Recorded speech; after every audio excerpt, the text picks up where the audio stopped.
Thank you so much, Chris. Thank you so much, ladies and gentlemen. Thank you, friends, and also welcome to all our friends from Hong Kong and China. Apologies, I'm not wearing my tie. I had it on, but I felt a bit hot. But it may be also because I've been fighting a little cold the last 2 days. Speak up. Very good, very good. If there is something you don't understand, please raise your hand, okay? Otherwise, we will have Q&A at the end. I have something like 20 slides. The majority of them are self-explanatory. They explain themselves. And I will let you enjoy them too. So there will be pauses. Well, I would invite you just to read it because it's the best. I will add where comment is needed. Again, this approach is approach of macroeconomics and geopolitics, and how they are interconnecting with one another increasingly. Okay, let's start. Okay, here the agenda for today. Most important things, we look at geopolitical trends, macro trends. Today, I'm shedding some light on European Union because of Turkey and Switzerland a little bit. Most importantly for some of you, predictions for the next decade, some suggestions. All right. There's a lot of research here. Some of these slides are 5, 6, 7 years old. Behind every slide, there has been a research project. I can't spend that much time on every slide, but maybe during Q&A, I will go a bit more in detail. This is the introduction. A lot of talk about Brexit. I think Brexit is not the big deal. The big deal in Europe is still coming. And the big deal in Europe is a transition, not the end of the EU, but a transition to yet more power concentration and a super state. 2016, the US political process becomes #1 new risk factor for Europe and the world. And some of the predictions we have for Europe are so different from mainstream because of this. People say, well, the EU has decided to do this, they have approved this, they want to do this. We look at Europe from a global perspective. And we find out that when we look at the big picture in the world, we can understand what is going on in Europe much better than what we can read from some research done from Europe itself, which is just following the European framework. Okay, this is part of the introduction still. Since September, the end of September last year, I've been receiving a lot of flack. Not bad flack, because I've been saying that this man and Mr. Sanders are going to shake up the US political system, and what they are starting is not new. They are just giving voice to something that has been growing in the world everywhere, but we've not wanted to pay attention to it. We don't want to pay attention to it. It's happening in the Philippines, it's happening in Asia, it's happening in Poland, it's happening in the US. We don't want to really take it for serious, but I believe that with this man, we can no longer afford to not take it seriously. And the potential changes for impact for the economies and financial markets are huge. Now, some people say, how do you know that Trump is going to become the GOP nominee? I says, I don't know it, but I feel he has the best chances. And some people have been calling me recently and says, how do you know that he will make it? And I says, well, I'm looking at the US. We're looking at the US from a global perspective. And it helps explain what is happening in the US.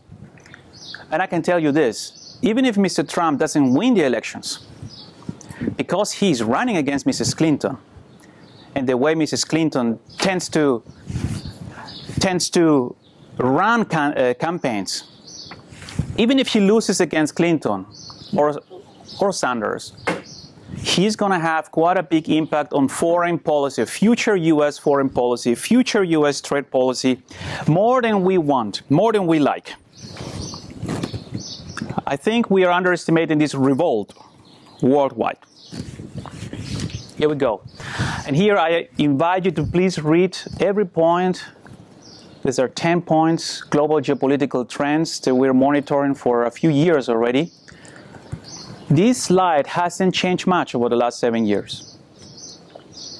Only 2 points.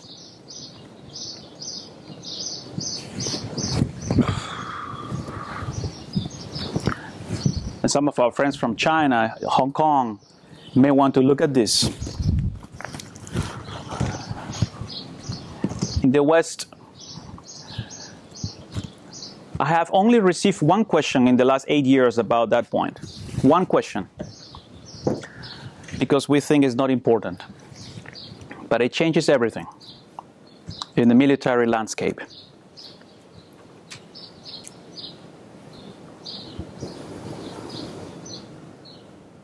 Okay, some interesting points you may have, some of these things you may have heard.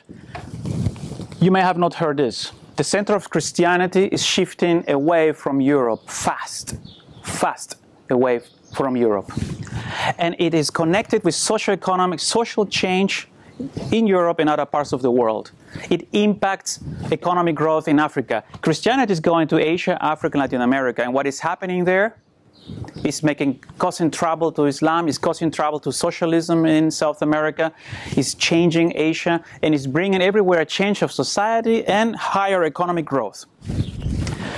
Look at also the rise of Turkey. We have a very important date, an appointment in Turkey next year. And I believe that people ask me, why is Turkey doing so much, behaving so much? It's because of this 500th anniversary. We are trying to understand the Orient, ladies and gentlemen, with Western mindset. When you cross the Bosphorus, you're in the Orient. From there all the way to Japan, people think differently. They don't think linearly like we do, logically like we do always. They have a different way of looking at the world. It's sometimes circular. And for them, faith, religion, culture are very important, much more than what we think. Because we like to think globalized economy, no more barriers, no more borders, we're all kind of the same, global citizens. Welcome to the era of Asia and emerging markets. They use lunar calendar. They think differently. It's time for us to start looking at lunar calendar and looking at their history. Okay. We stay for a while in geopolitics. This is one of our risk models that we use. This is just a summary of it. We followed 24 global trends. These are just a number of them. And you can see here what is interacting. These are interacting with one another, these are interacting. 5 is normal. So a healthy amount of risk is always good. It's normal. This is very high risk. The global summary is around 9. It's quite high. That doesn't mean we're going to have a big crisis soon. It means the elements for a crisis are given. This is a different model. This is like a DEFCON model for businesses and investors. And it tells us the likelihood of disruptions. It's like the US military. There are crises all the time. You cannot have all your military, all your men on deck all the time. You have to make a distinction. And only, you may have crises all the time, but only when DEFCON goes to 4 or 3, you start mobilizing your army and your military. We have DEFCON number 4, or level number 4, we call it level of alertness number 4, since July last year. And it hasn't changed. And a couple of months ago, we put this on watch list because we have the indicators behind are telling us that the next move may have to be higher. That means very simple for fund managers, asset managers, banks, corporations, producers, that they have to have contingency plans ready. Contingency plans in case of disruptions. It was helpful. We have a customer. They are often in France and have to deal with France. They were happy about this because they reduced their activities in Paris and Belgium, and they were less affected by what happened in Paris and Belgium last November or early this year. US political process, voter revolt to jolt the world. I won't stay very long on this chart. If you want, you can look at that later.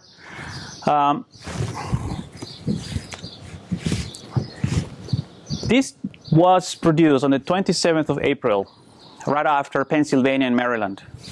And it is on that day that we made a call. Until that day, we said it's very likely that Mr. Trump will be the GOP nominee. On the 27th, in the night, we were watching the results coming in and looking at income data of the different districts. And Pennsylvania was an amazing, overwhelming victory. And we said on that day, on the 27th, 28th, Mr. Trump will make it. And the reason why he will make it is because of what we believe is the revolt among voters that is coming together with changes in income, stagnation of income. You see, therefore, that even people that have a high income bracket but whose income have been stagnating for years, they are voting for people like Mr. Trump or Mr. Sanders. And they want to challenge the system that we have. And when they challenge our system, our liberal global trade may be affected. Global trade volumes may be affected. Countries like Hong Kong or Switzerland may be very affected. And also foreign policy may be very affected. Europe will be most affected by some of those changes in foreign policy, because the US will have to invest more money in its own infrastructure, education, universities, clinics, schools, military. Yeah. Sorry, one point I'm making here is what is happening in the US is encouraging voters all over the world to do something similar. They cannot do it everywhere. In Saigon, they can't do that. There are places in the world they can't do it. But for instance, in the Philippines, it's happened. Let's take an outsider. How can we shake this political correctness? Let's take an outsider. This chart is a few years old. It hasn't changed very much. The only thing that has changed recently in the last 12 months is that Pakistan has gone from being a North alliance state to a Southern alliance state. That means that in our analysis now, Pakistan's key allegiance, main allegiance is not to the United States, but to Saudi Arabia. Why Saudi Arabia? Saudi Arabia is the family, royal family of Saudi Arabia, that financed the atomic nuclear ballistic program of Pakistan. The Saudis are not that naive. They knew that one day the US may turn their back on them. It has happened. And that they may have to have ballistic systems. At the moment, Saudi Arabia is in the process of receiving ballistic missiles and nuclear weapons from Pakistan. This is our analysis. We have not read it from other people. This is our own intelligence. It makes economic sense. And it is also in line with the new Obama credo. Everyone for himself. Your enemies are my friends, and my friends are your enemies. So everybody can dance with everybody nowadays. Turkey has talks with Russia, with the US, with Iran, with Hamas, with Israel, with everybody. This is the Obama foreign policy credo, which is added to the global sense of uncertainty, I would say. But it was necessary. It was necessary in order to reshape the Middle East. In the past, the nations with an S were protected by the US. But now, the US, or the Obama administration, is behind the nations with N. Iran and Turkey lead the northern group of nations. Our intelligence and economic assessment is very clear. The Obama administration and the State Department are in the process of rebuilding a stronger Middle East Islamic economy founded on Iran and Turkey. And Saudi Arabia, Egypt, etc. join, hopefully. It's their view that they will join at one point. The only point is that Iran and Saudi Arabia have a big issue, and it may lead to war. This is why we have said the US-Iran deal will lead to at least one, possibly two wars in the Middle East. Another problem for Europe is that the US military is moving its resources back to the homeland. And this is a very important thing. Most of the US military has been moved back to the homeland, the United States. And people ask me sometimes, why? Well, maybe we can discuss it during Q&A. But some of the military has been moved also away from here, over here, to the Pacific. And those that come from China and Hong Kong know that there is a lot of tensions in the Far East. The US is moving over there to the Far East, and the Middle East is being left increasingly to its own fate. Increasingly. Even the United States, when they say they bomb ISIS, we're talking about 40, 69, sorties a day. That is a fraction. That is 3–4% of what they were doing in the first or second, war in the Middle East, in Iraq. It's a fraction. This is why many people are very upset about Mr. Obama, that he doesn't take ISIS or radical Islam seriously. But you have to understand, Mr. Obama doesn't have the capacity he used to have here. That capacity has been brought back to the US or sent here to the Far East. And what is happening right now is, a few years ago, these arrows were a bit smaller. Russia and China are both contending for this region, increasingly, very strongly. As soon as the US pulls out a little bit, China and Russia seize the moment. Very important. Very important. Why is this important? Because of the sea lanes. Our whole world economy, our system is based on very cheap transportation, free passage, security of sea lanes. Increasingly, those sea lanes are being challenged.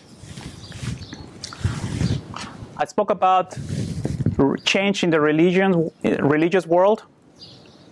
The religious world is being shaken. I won't spend much time here. These are official numbers you can find in many institutions and websites. These are official numbers. Islam, the fastest growing religion in the world, outpacing Christianity. Hinduism and Buddhism kind of keeping their place. Yeah. And these other groups also relatively stable. These are our own intelligence and analysis, quite different. One reason why we believe governments and institutions, public institutions, cannot get those numbers is because the biggest phenomenon in the world of religion, the rise of free Christians, free churches, is not contained and is not actually controlled by governments. The very essence of a free church is that it's free. It's not funded by the government. It doesn't use taxes. So we don't know how many people are there. And most of these people are very discreet. They will not show it. So this is my analysis and my numbers. And according to these numbers, the charismatic movement, the free Christian movement among free Christians is so powerful. It's going to reach 1 billion people in a few years' time. Probably within 5 years' time. 1 billion people. And there are many different denominations, of course. I'm just gathering them together. These are people that are going back to the Bible, basically. They go back to the roots of Christianity, to the Bible. But you see the same in other religions, people going back to the roots. There are many Muslims that like to go back to the roots. And then people get a bit upset if they call them fundamentalists, but a lot of people are going back to the roots in their respective religions. And this is something we need to understand. Just as the world is becoming more globalized, we want to destroy barriers and say there is no more cultures, we don't need that, we're just one global village. People are having this desire for their own identity and sometimes their own culture and their own religion. So they're going back to the roots. Okay. That is challenging many people, challenging many systems. And I believe most economists, are overlooking this factor. We talk about sea lanes, they are very important. Climate change means that this route over the Arctic, north of Russia, is becoming more viable increasingly. Russia is building super ships to be able to make that route more viable over the next 10, 15 years.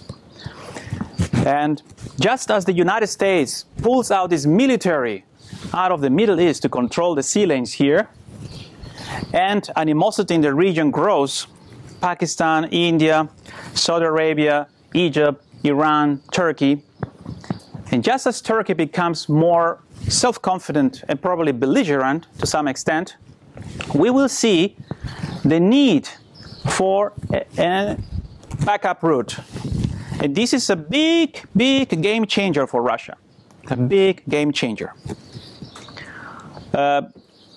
Companies in South Korea and Japan are very interested about this route.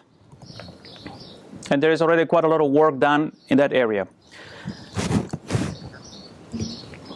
Let's go back now to global macroeconomic trends. I just have a few charts for this, but these are the 10 most important trends that we see in these last few years. The rise of emerging economies has been slowed down by the United States effectively. The US has implemented foreign policy, monetary policy, and energy policy to slow down the rise of Brazil, Turkey, China, Russia, South Africa, etc. And very effectively so. The rise of Germany, China, and Brazil also contained effectively by the United States. Again, the US using all its tools.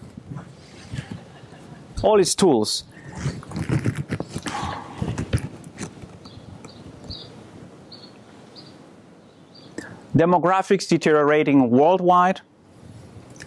Big businesses getting bigger. We have more oligopolies now than big businesses.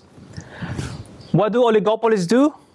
As a macroeconomist, I can tell you, they destroy competition.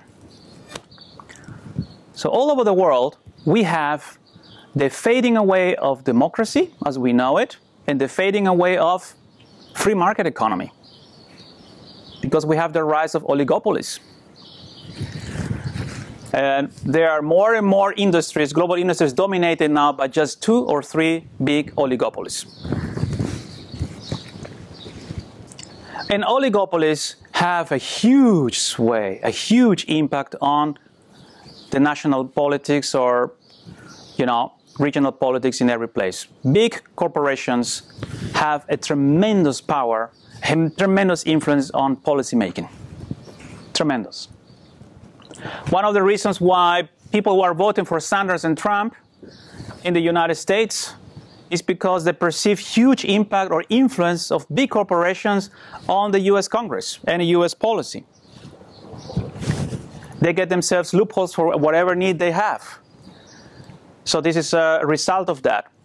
The point that I'm giving to some policymakers and big corporations is that you're enjoying this time. It's a good time for you.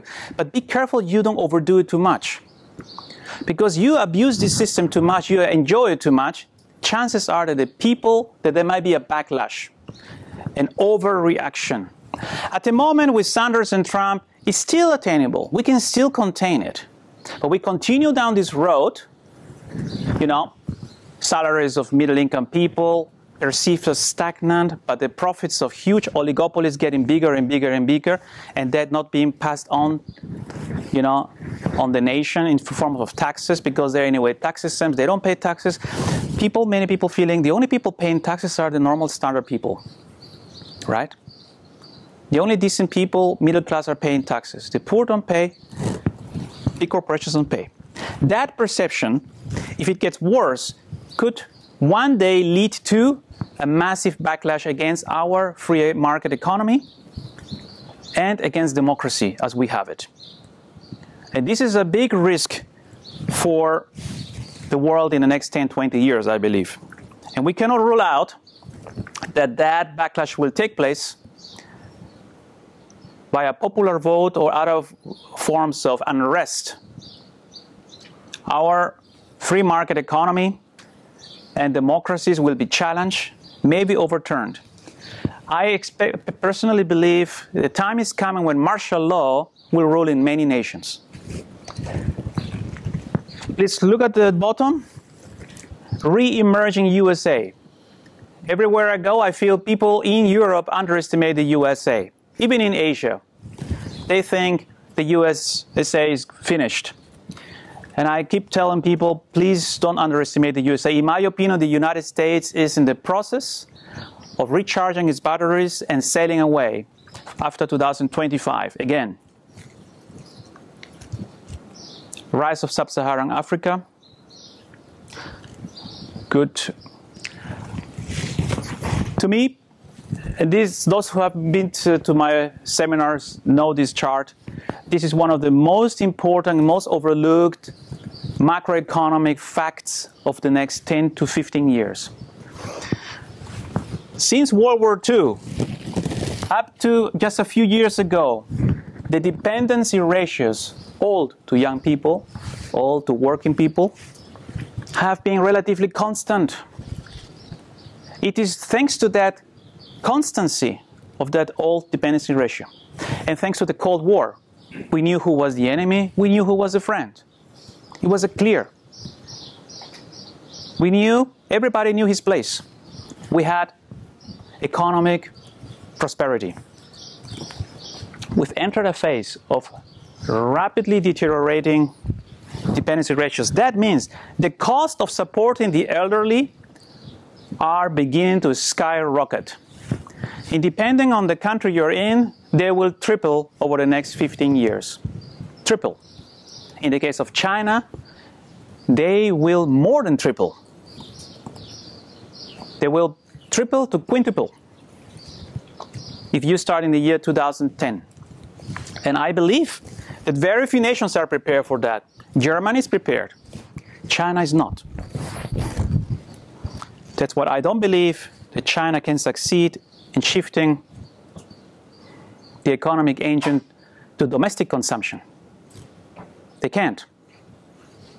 They will have to subsidize it massively. Higher taxes. Welcome. We're almost running through. I'm finishing soon the presentation. One of the last charts. This is the economic model of the G7. The only way they figure out to compete against emerging markets is to reduce the income of their people. How do you do it? Very simple. Massive immigration. Excessively liberal free trade. Allowing companies just to shift easily production resources overseas to other countries where they can get it cheaper. And allowing them to sell everything at no tariffs in your own home country. And lower incomes. That is helping them become a bit more competitive. Now, so far so good. But I believe it is an extreme economic model. Why? Because we are not computing there the political response of the people. Those people that are affected are voters. They are voters.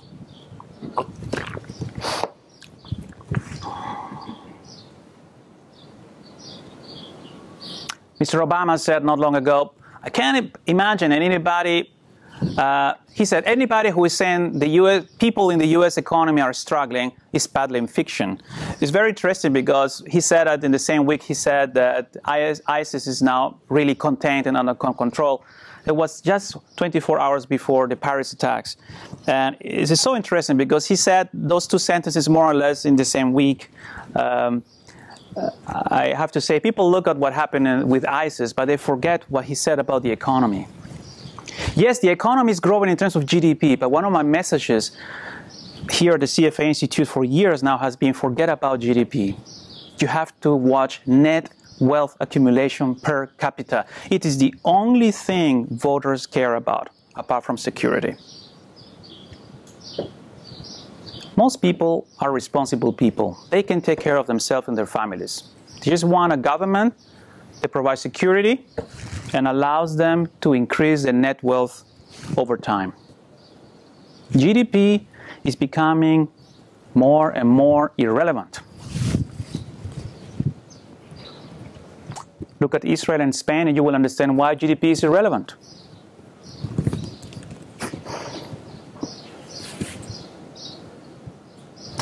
Again, I have to say the CFA Institute this research, I presented it for the first time at the CFA Institute in 2013. And it's gone around the world since then. We've received a lot of feedback about this. And one thing we promote is macroeconomic efficiency. Macroeconomic efficiency is the #1 job of a government. Not to increase GDP.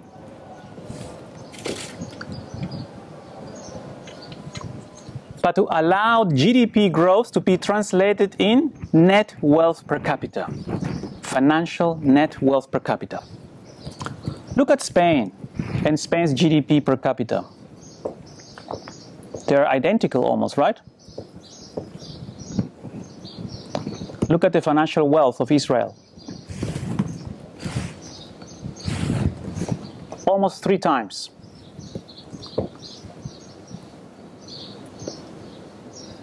The Israeli government has much less red tape, much less corruption, and it's just simply more efficient. It allows its citizens to translate the GDP growth into net wealth. Of course, it is not equally distributed, but that's the same everywhere.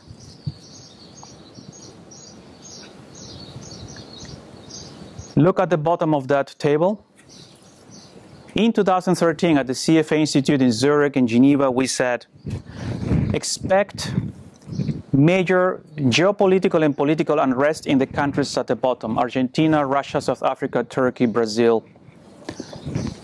And it did indeed happen.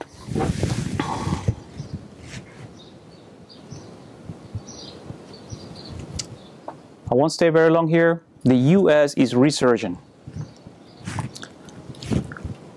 Labor costs similar to emerging markets. Far more competitive than Europe.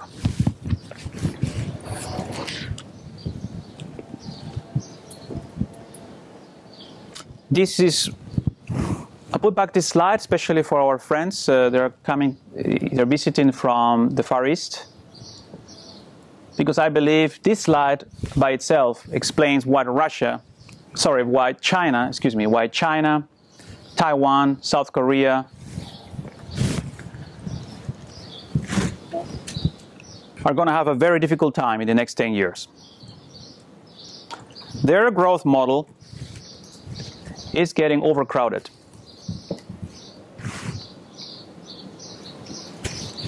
So, a little visit to Europe.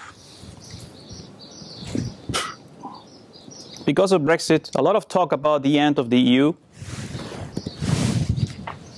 We believe the EU is going into a transition. It may even break up. But a super state will come at the end of that transition.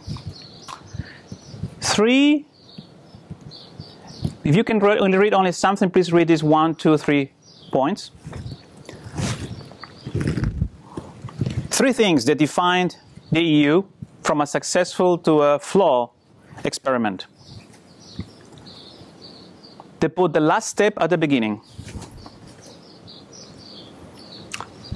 They decided to expand relentlessly.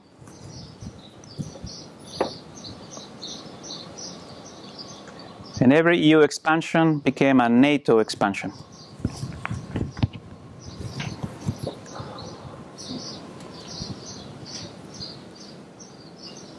Coming to the end.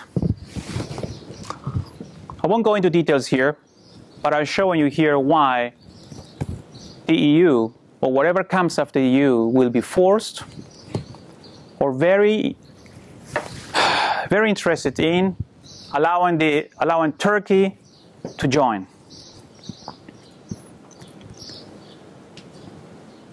Turkey will help demographics in Europe. and the economy, but it will bring geopolitical disorder.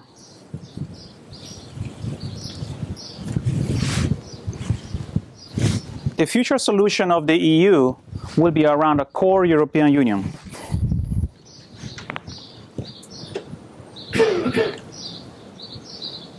And France is not necessarily part of it. It may probably be put in by politicians, but economically, it doesn't belong in there. Purely economically. But it's very likely that France and Turkey will make it in. And look at the dependency ratio of Turkey, the ODR, 11 compared to 30 in Europe. So, Switzerland, I only want to say, difficulties coming.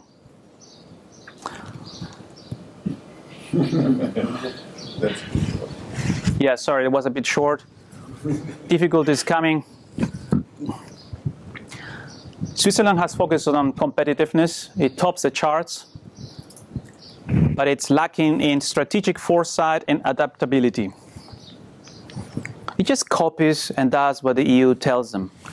They can't afford to do that anymore. They have to have strategic foresight. Where is the EU going? What are the possible scenarios? How can we adapt in advance? Switzerland has to go from following and bowing down to anticipating over the next 10 years. And if it doesn't, many famous companies will go under in Switzerland. Swiss companies are not all prepared for the geopolitical risks and the potential big swings in the Swiss franc. They believe the SNB, the central bank, and the government are there to protect them. A very flow way of thinking. Something that our friends in Asia would shake their heads about. What? Yes. Sometimes in Asia, people are more advanced than in Europe. Companies in China and Hong Kong are not waiting for the government to protect them, from geopolitical risks. Many of them know that they have to take care of themselves.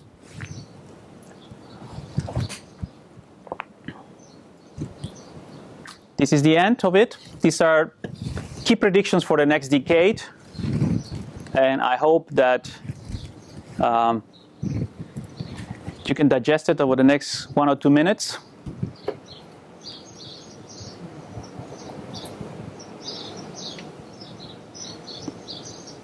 We are in a crisis period, 2015, 2018, which doesn't mean that we have to have a huge crisis. When there is a lot of tension, and we have now a lot of tension,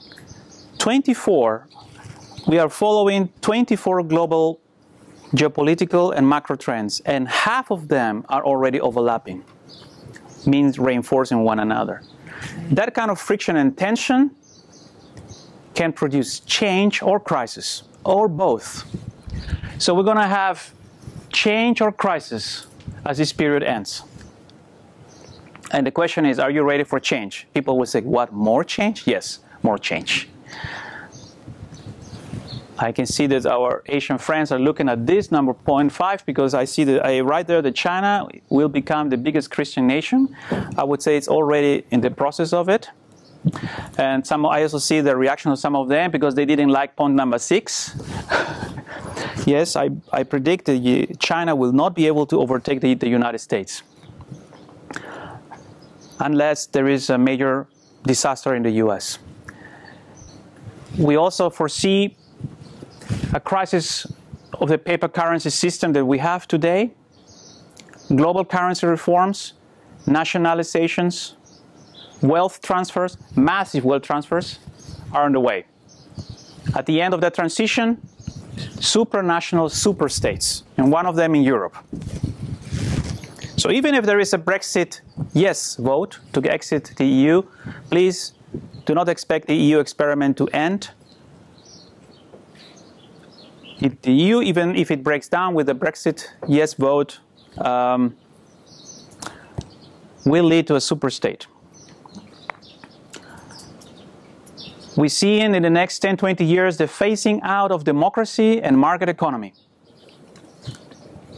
There are large-scale preparations for extraordinary natural catastrophes, and many nations are preparing for them already.